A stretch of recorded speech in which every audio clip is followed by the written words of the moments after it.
누가복음 20장. 예수께서 어느 날 성전에서 백성을 가르치시며 기쁜 소식을 전하고 계실 때에 대제사장들과 율법학자들이 장로들과 함께 예수께 와서 말하였다.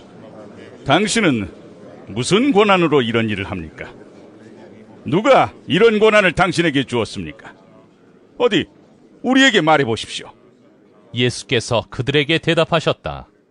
나도 너희에게 한 가지 물어보겠으니 나에게 대답해 보아라. 요한의 세례가 하늘에서 난 것이냐 사람에게서 난 것이냐? 그들은 자기들끼리 의논하면서 말하였다. 하늘에서 났다고 말하면 어찌하여 그를 믿지 않았느냐고 할 것이요. 사람에게서 났다고 말하면 온 백성이 요한을 예언자로 믿고 있으니 그들이 우리를 돌로 칠 것이다. 그래서 그들은 요한의 세례가 어디에서 났는지를 모른다고 대답하였다. 예수께서 그들에게 말씀하셨다. 나도 무슨 권한으로 이런 일을 하는지를 너희에게 말하지 않겠다. 예수께서 백성에게 이 비유를 말씀하셨다. 어떤 사람이 포도원을 만들어서 농부들에게 세로 주고 오랫동안 멀리 떠나 있었다. 포도를 거둘 때가 되어서 포도원 주인은 포도원 소출 가운데서 얼마를 소장료로 받아오게 하려고 종 하나를 농부들에게 보냈다. 그런데 농부들은 그 종을 때리고 빈손으로 돌려보냈다. 주인은 다른 종을 보냈다. 그랬더니 그들은 그 종도 때리고 모욕하고 빈손으로 돌려보냈다. 그래서 주인이 다시 세 번째 종을 보냈더니 그들은 이 종에게도 상처를 입혀서 내쫓았다. 그래서 포도원 주인은 말하였다. 어떻게 할까? 내 사랑하는 아들을 보내야겠다. 설마 그들이 내 아들이야 존중하겠지. 그러나 농부들은 그를 보고서 서로 의논하며 말하였다. 이 사람은 상속자다. 그를 죽여버리자. 그래서 유산이 우리 차지가 되게 하자. 그리하여 그들은 주인의 아들을 포도원 바깥으로 내쫓아서 죽였다. 그러니 포도원 주인이 그들을 어떻게 하겠느냐? 주인은 와서 그들을 죽이고 포도원을 다른 사람들에게 줄 것이다. 사람들이 이 말씀을 듣고서 말하였다. 그런 일이 없기를 바랍니다. 그때 예수께서 그들을 똑바로 바라보시고 말씀하셨다. 그러면 집 짓는 사람들이 버린 돌이 집 모퉁이의 머릿돌이 되었다 하고 기록된 말은 무슨 뜻이냐? 누구든지 그 돌 위에 떨어지면 그는 부스러질 것이요 그 돌이 어느 사람 위에 떨어지면 그를 가루로 만들 것이다. 율법학자들과 대제사장들은 예수가 자기네들을 겨냥하여 이 비유를 말씀하신 줄 알았다. 그래서 그들은 바로 그때에 예수께 손을 대어 잡으려고 하였으나 백성을 두려워하였다.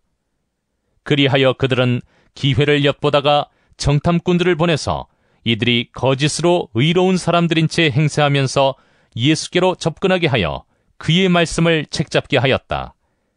그렇게 해서 그들은 예수를 총독의 치리권과 사법권에 넘겨주려고 하였다. 그들은 예수께 이렇게 물었다. 선생님, 우리는 선생님이 바르게 말씀하시고 가르치시고 또 사람을 겉모양으로 가리지 않으시고 하나님의 길을 참되게 가르치고 계시는 줄 압니다. 우리가 황제에게 세금을 바치는 것이 옳습니까? 옳지 않습니까? 예수께서는 그들의 속셈을 알아채시고서 그들에게 말씀하셨다. 데나리온 한 잎을 나에게 보여다오. 이 돈에 누구의 얼굴상과 글자가 새겨져 있느냐?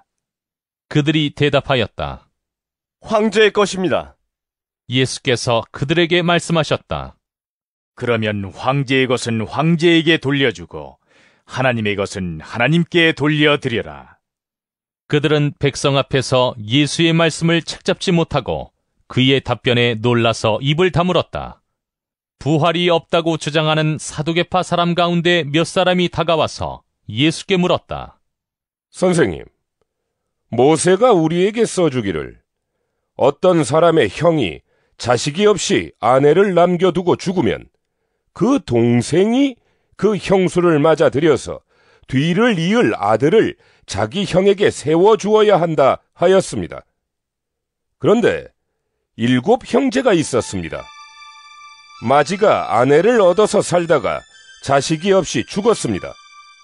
그래서 둘째가 그 여자를 맞아들였고 그 다음에 셋째가 그 여자를 맞아들였습니다. 7 형제가 다 그렇게 하였는데 모두 자식을 남기지 못하고 죽었습니다. 나중에 그 여자도 죽었습니다. 그러니 부활 때에 그 여자는 그들 가운데서 누구의 아내가 되겠습니까? 7이 다 그 여자를 아내로 맞아들였으니 말입니다. 예수께서 그들에게 말씀하셨다. 이 세상 사람들은 장가도 가고 시집도 가지만 저 세상과 죽은 사람들 가운데서 살아나는 부활에 참여할 자격을 얻은 사람은 장가도 가지 않고 시집도 가지 않는다. 그들은 천사와 같아서 더 이상 죽지도 않는다. 그들은 부활의 자녀들이므로 하나님의 자녀들이다. 죽은 사람들이 살아난다는 사실은 모세도 가시나무 떨기 이야기가 나오는 대목에서 보여주었는데 거기서 그는 주님을 아브라함의 하나님, 이삭의 하나님, 야곱의 하나님이라고 부르고 있다. 하나님은 죽은 사람들의 하나님이 아니라 살아있는 사람들의 하나님이시다. 모든 사람은 하나님과의 관계 속에서 살고 있다. 이 말씀을 듣고서 율법학자 가운데 몇 사람이 말하였다. 선생님, 옳은 말씀입니다. 그들은 감히 예수께 더 이상 질문을 하지 못하였다. 예수께서 그들에게 말씀하셨다. 어떻게 사람들이 그리스도를 다윗의 자손이라고 하느냐? 다윗이 친히 시편에서 말하기를 주님께서 내 주께 말씀하셨다. 내가 내 원수들을 내 발 아래에 굴복시킬 때까지 너는 내 오른쪽에 앉아 있어라 하였다. 다윗이 그리스도를 주라고 불렀는데 어떻게 그가 다윗의 자손이 되겠느냐? 모든 백성이 듣고 있는 가운데 예수께서는 자기 제자들에게 말씀하셨다. 율법학자들을 조심하여라. 그들은 예복을 입고 다니기를 원하고 장터에서 인사받는 것과 회당에서 높은 자리와 잔치에서 윗자리를 좋아한다. 그들은 과부들의 가산을 삼키고 남에게 보이려고 길게 기도한다. 그들은 더 엄한 심판을 받을 것이다.